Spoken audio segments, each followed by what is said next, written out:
Imagine taking your canoe down to the river's edge, a very nice, fast-moving stream, and your oars or paddles are already attached to your boat, and you put it in the water and you deliberately turn it upstream and begin paddling very hard against this fast-moving current. And we say, why not just turn and go with the flow? And our human friends invariably say, doesn't that seem lazy? That seems lazy. And then they will say, my mother would not approve of that.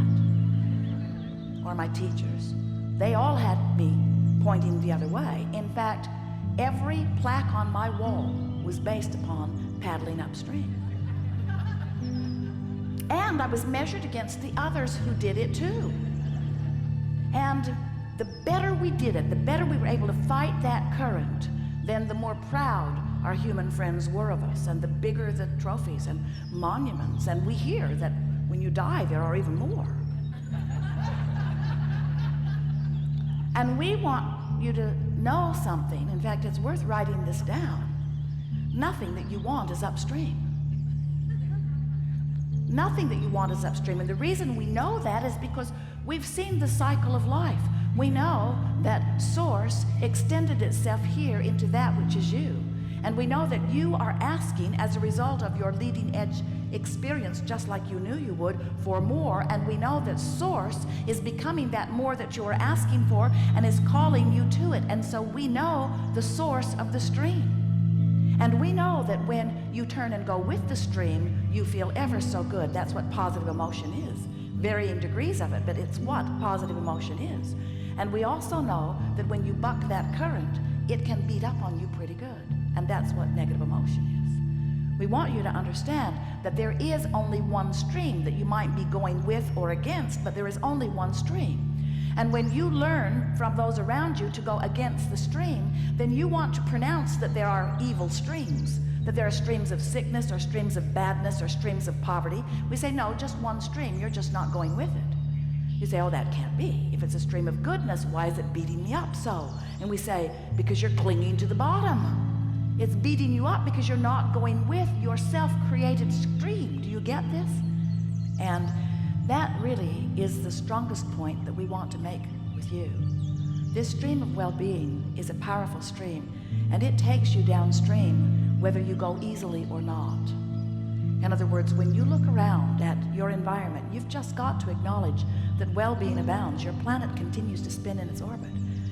And even beyond the well-being that is obvious, more obvious to some of you than others, granted, but even beyond the well-being that is obvious, we want to remind you that even when you get further downstream and you have that which you call your physical death, which there isn't any of, we like to be disrespectful of death since there isn't any and call it croaking. When you croak, you really move rapidly with this stream of well-being. In other words, the stream of well-being is not only dominant, it's all that there is. So while you can be in this physical body and you can fume and fuss and give yourself a lot of grief and point in opposition of the stream to the point that you beat yourself up pretty good and then claim that there cannot possibly be a stream of well-being because your life is going so badly, we want to say to you, if you would let go of your resistance and start going with the flow, you will discover how good this stream can be to you. The river guide said to all of Jerry and Esther's friends, you know, that rock is not moving with the flow. And because it isn't, and the water is rushing past it, if we get our raft sideways up against one of those rocks, it will be big trouble for us. It could turn us over, trap you in the rocks, and the stream will beat you up. So the idea is not to get up against one of those boulders that is not moving. He made it very clear. He said, if you will listen to me, I will guide you around them. And if you don't listen to me, you may end up against one of those rocks. And we say, the same thing applies in the stream that is flowing so rapidly. When you let yourself go with it, you have a glorious ride. But when you paddle against it or cling to the bottom, when you don't let yourself go, that's what fear and depression, that's what that feeling of loss of control is. That's what that feeling of disempowerment is. And we also want to remind you that this stream is not being assigned to you by someone else, source or God or someone benevolent or not benevolent is not saying, oh, let's speed up their stream and see how well they do. You are the one that makes your stream go to the speed it does. A mother on a recent seminar took a break during segment of lunch and had lunch with her child, who said to her, when you get back, if you get a chance, would you please ask Abraham a question for me? And she said, I will. And he said, why are grown-ups so grumpy? And we said, it is the best question we've heard, and it applies to what we're talking about here more than anything else that we can think of.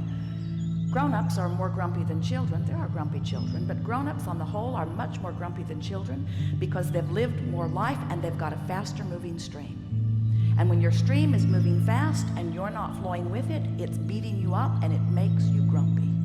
In other words, it just comes down to one thing, and that is, if you are to be the joyful being you want to be and that you are meant to be, you've got to go with the flow.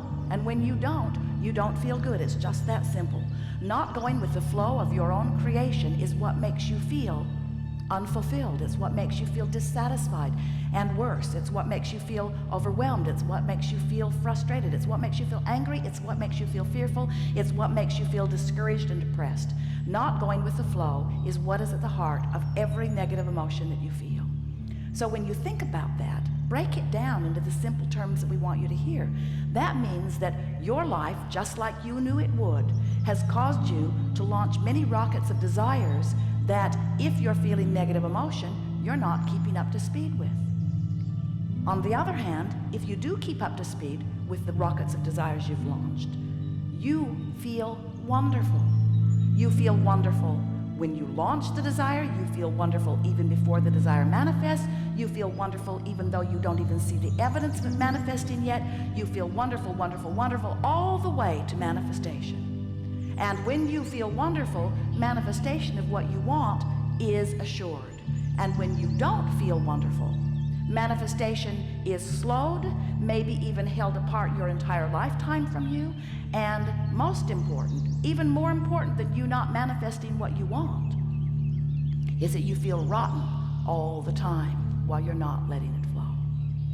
So we want you to get a sense from this analogy that we're offering, a very apt, appropriate analogy, that if you will just make a decision that however you can make it happen, you're going to turn and go with the flow. Sometimes we think, especially those of you who've been listening to us for a while, as we crow about the good feeling emotions being on this end of the emotional scale, love and joy and all of that wonderful energy, and on the other end of the scale are things that feel like depression and fear and anger. And we know that we give you the impression that your work is to not only not be on this end of the scale, but get to this end of the scale as quickly as possible. And of course, we'd rather that you felt this way than this way. But what we really want you to understand is that since the stream is moving, we really are not asking you to turn your boat downstream and put a motor on it and get all the way down here as quickly as you can. Because we know the power of the stream. You don't have to do that. In fact, you don't even have to turn your boat in the stream. Just stop paddling upstream. Just stop paddling against the current. The current will turn you. And this is the thing we most want you to hear. As the current turns you, that's your point of relief. And when you think about it, that is your only choice, upstream or not. Upstream or not. Of course, it's nice when you're choosing downstream and you're so good at it that you can really choose it. But your choice in any moment is really to feel worse or better. Worse or better. And when you make that decision all day, every day, I could beat the drum of this situation and make it worse, or I could just stop talking about it and make it better.